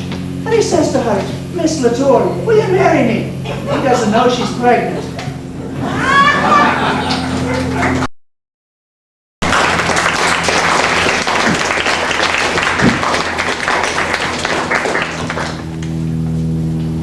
So she's lying there across the table in her lingerie, and the chink is standing over her with a hatchet. And me, I'm tied up in a chair just like you are. The room is an inferno, it's on fire. All of a sudden, in through the window, jumps Mayor LaGuardia. Hey, go easy on that. Remember who's paying for it. I'm listening to this, ain't I? Well, what do you think so far? Well, put Johnny to sleep. Forget about him. If he ain't got no more interest in that, you don't need a drink. So I'm transferred and I'm under charges on account of somebody stole my badge. So I'm walking the beat. Staten Island, the 46th precinct. All of a sudden I realized that the man I'm following is actually following me. And don't let anybody in. Oh, Jesus, cops! So it gets an idea. There's a vacant building on my beat. So I goes inside, gets my back up against the wall, pulls my guns and says, "Come in." Hey, what's going on here? Hey, Pat, what do you know? This here's Mortimer Brewster. He's helping me write my play. I'm just telling him the story. Did you have to climb up to make him listen? You better call in the station, Joe. The whole force is out looking for you. Did they send you here looking for me? We didn't know you was here. We came to warn the old ladies that there's hell to pay. The colonel blew that horn again in the middle of the night. The way the neighbors have been calling in about it, you think the Germans have dropped the ball about Christianity? The lieutenant's on the warpath. He says that the colonel's got to be put away right away. Yes, yes. Gee, Mr. Brewster, I got to get away. I'll just run through the third act real quick. No, get away from me. Say, you know what time it is? It's after 8 o'clock in the morning. Yes. Gee, Mr. Brewster, the first two acts ran a little bit long, but I don't see anything we can leave out. You can leave it all out. Hey, who is this guy? That's my brother. The one that ran away. He came back. Yes, he came back. Hey, this is Brophy. Give him that. I better let him know that you're here, Joe. Yeah, this is Brophy. Tell the lieutenant to call the manhunt off. Yeah, we found him here at the Brewster house. You want us to bring him in? Oh, okay. I'll hold him here. The lieutenant's on his way in. So I've been turned in, eh? All right, you got me. I suppose you're going to split the reward with my stool pigeon brother. Reward? Well, there's going to be some turning in around here. You know those aunts of mine you think are sweet, charming ladies. Well, there are 13 bodies buried in this cellar. Teddy! What the hell are you talking about? You better watch how you talk about your aunts. Don't forget they're friends of ours. Well, I'll prove it to you. I'll show you. Come with me to the cellar. Wait a minute. There are 13 bodies. I'll show you where they're buried. Oh, yeah. Hey, You don't want to see it? go ahead, take them down, baby. Go see. I don't know if I want to go down to the cellar with this place. Look at him. He looks like Carlos.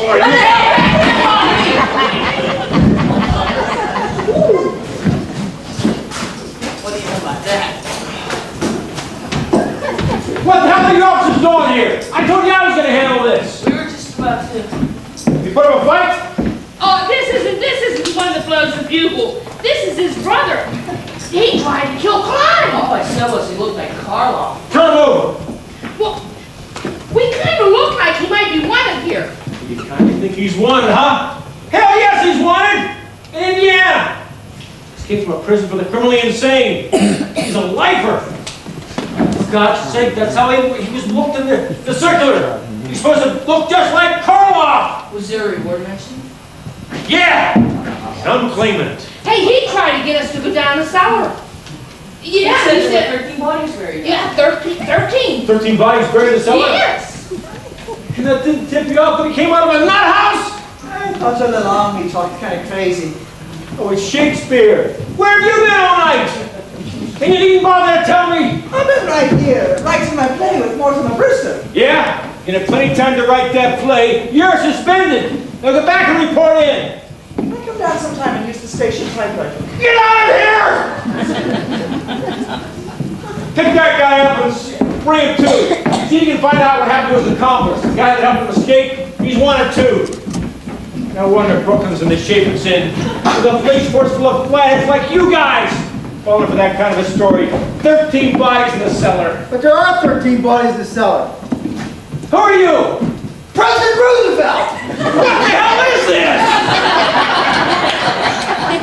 This is the guy that blows the bugle. Well, Colonel, you've blown your last bugle. Here's me, not another yellow fever victim. What? All the bodies in the cellar are yellow fever victims. No, Colonel. This is a spy. We caught him in the White House. Well, if there's any interrogating of spies, that's my department. You stay out of this. Get that guy in the kitchen. As President of the United States, I'm in charge of the Secret Service. Stay out of it. Captain, I'm Mortimer Brewster. Are you sure? Yes, I want to talk to you about my brother, the one who blew the bugle last night. We ain't gonna talk about that. He's gotta be put away. Oh, I quite agree with you. In fact, here are his committed papers. They've been signed by our family for position. Dr. Gilchrist, Teddy signed them himself, and I've signed it next to the kid. Where's he going? Happy Day.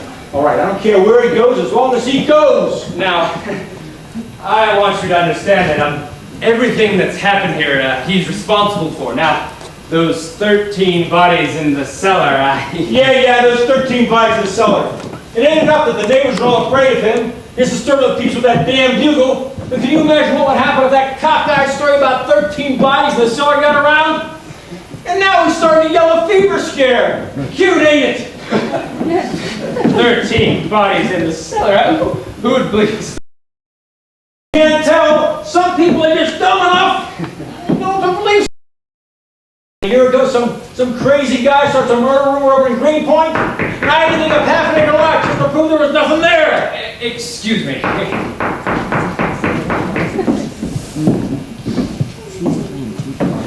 Good morning, Mortimer. Good morning, dear. This is Mr. Witherspoon. He's come to meet Teddy. He's come to, meet Teddy? Mr. Witherspoon's the superintendent of Happy Day. Oh, come in. Captain. Lieutenant Rooney.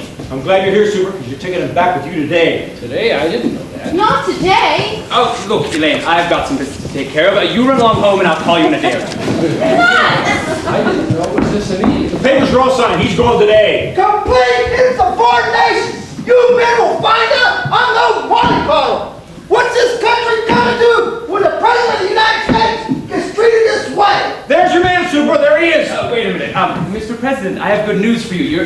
Your term of office is over. Oh, is this more... Practically. Well, I'm off to Africa on a honey trip. Oh, he's trying to move in before I move out. Who, Teddy? Dad! No, Teddy. This isn't Mr. Taft. This is Mr. Witherspoon. He's to be your guide in Africa. Elaine! Bully, just bully! I shall prepare for the journey at once.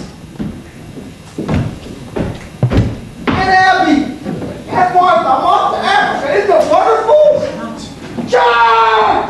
Oh, good morning, darlings. Oh, we have visitors. Yes, this is Lieutenant Rooney. Oh, how do you do, Lieutenant Rooney? My goodness, you don't look like the bus budget all the policemen.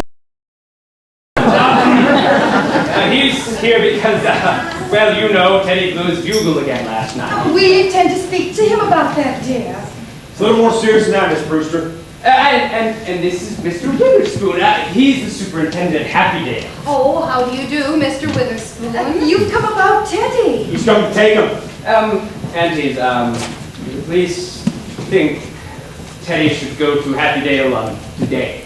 Oh, no. Oh, not while we're alive. I'm sorry, ladies. The papers are all signed. He's going along with the superintendent. Oh, well, we won't permit it. No, we promised to take the bugle away from him.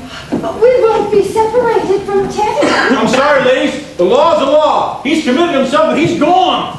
Oh, well, if Teddy goes, we're going too. Oh, yes, you'll just have to take us along. Why not? Well, it's committed, but it's impossible. You see, we can't have sane people at Happy Dale. Oh, Mr. Witherspoon, if you let us live at Happy Dale with Teddy, we'll see to it that Happy Dale is in our will, and for a very generous amount. Well, Lord knows we could use the money, but I'm afraid... Now let's be sensible about this, ladies. For instance, here I am, wasting my entire morning when there's serious work to be done in Brooklyn. You know, there's still murders to be solved here. Yes. Oh, there are. Look, ladies, it's only going to get worse. All the neighbors are afraid if anybody's blowing that damn bugle. Pretty soon, I'd be put to the trouble of digging up your cellar. Our cellar? Yeah, your nephew's been telling around that there are 13 bodies buried in your cellar. But there are 13 bodies in our cellar. Oh, if that's why you think Teddy has to go to Happy Dale, we'll come down to the cellar and we'll prove it to you. Oh, yes, now, there is one, Mr. Spinalzo. Now, he doesn't belong here. He's going to have to leave, but the others are all our gentlemen. No, Aunt Martha, Aunt Abby, he doesn't want to see our cellar. Lieutenant was telling me just last year he had to dig up a whole half-acre lot, weren't you, Lieutenant? That's right. Well, you don't have to dig here. The graves are all marked. We put flowers on them every Sunday. Flowers?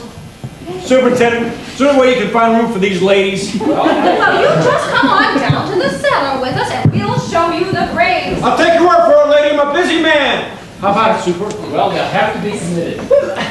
Teddy committed himself. Can't they commit themselves? Can't they sign the papers? Why, certainly. Oh, yes, if we can go with Teddy, we'll sign the papers. Where are they? Yes, where are they? He's right here, Lieutenant. Oh, hello, Good. Officer Klein. Oh, This is you all here cleared up, too, Superintendent. Let's get it all Officer cleaned up. 13 Yeah, bodies. you got your other nephew in the kitchen. And you here, Aunt Abby? Oh, I'm really looking forward to going to Happy Dale. The neighborhood here has changed so. Oh, just think there, a front lawn again. Oh, we're overlooking something. What? Hello, Mac. We're going to need the signature of a doctor. Oh, Yeah. Dr. Einstein! What you do over here? We'd like you to sign some paper. Yeah, the person that nut that's running in Indiana, he had an accomplice.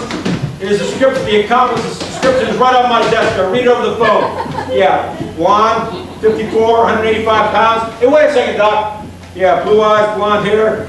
Poses as a doctor, speaks with a funny German accent. Got it. I'll get right on it. Your sign here is next to Ken. Thanks, Doc. You're really doing Brooklyn a service. Right here? That's right.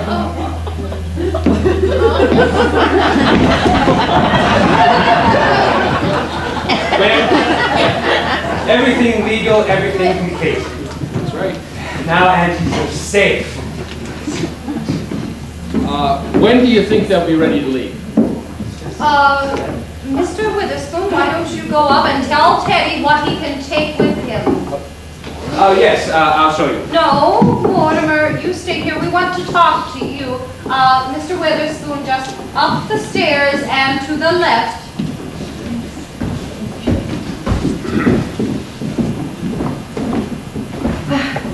Well, Mortimer, and now that we're moving, this house really is yours. Yes, we want you to live here.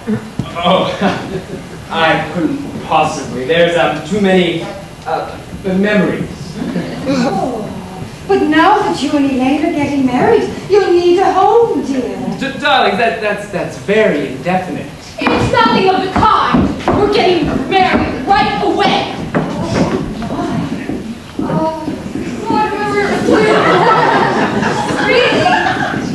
We're very worried about something.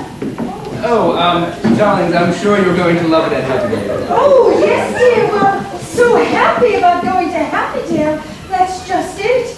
We don't want anything to spoil it. investigate those signatures? I don't think they're going to look up Dr. Einstein. Well, it's not his signature, dear. It's yours. You see, you signed as next of kin. Well, yes, of course. Oh, well, this is something we never thought we'd have to talk to you about, Mortimer. Well, now that you're a man, and Elaine, you should know too, dear. Mortimer, you're not really a Brewster. Oh, you see, your mother came to us as a cook, and you were born about 3 months later. And she really was a lovely girl, and she was a marvelous cook, and we didn't want to lose her, so Brother married her. You mean I'm not a Brewster? You're not going to let that upset you, are you, darling? Oh, and Elaine, it won't make any difference to you. No. Elaine, did you hear? Do you understand? I'm not a Brewster. I'm a bastard.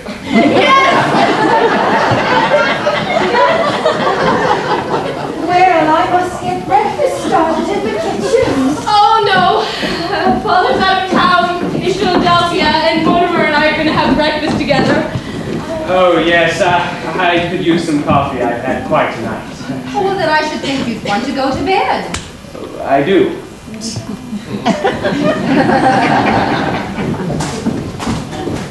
Wait a minute, what's going on?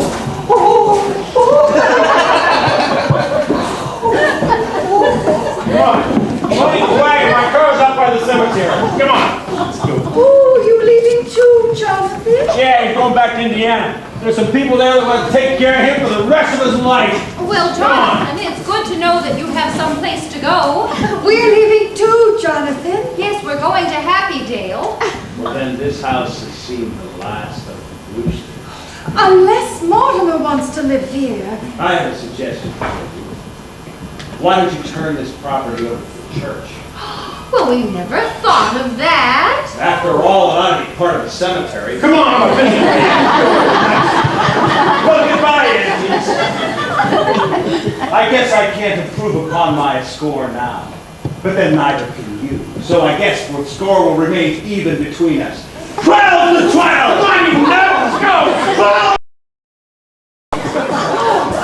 He was always such a mean boy.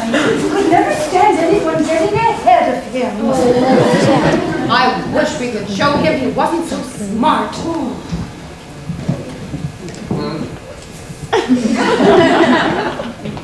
Mr. Witherspoon, does your family live with you in Hallidale? Oh, I have no family. Hallidale is your family. Oh, you don't seem to understand. As head of the institution, I have to keep quite aloof. Oh, that must make it very lonely for you. It does, but my duty is my duty. Well, Mark, if we can't convince Mr. Witherspoon to have breakfast with us, perhaps we can convince him to have a glass of our wine. It's elderberry wine. We make this ourselves. Well, at Happy Dale, our relationship will have to be much more formal. But here, you know, you don't see much elderberry wine nowadays. Why? I thought I had had my last glass of it. Oh, no. No. Here it is.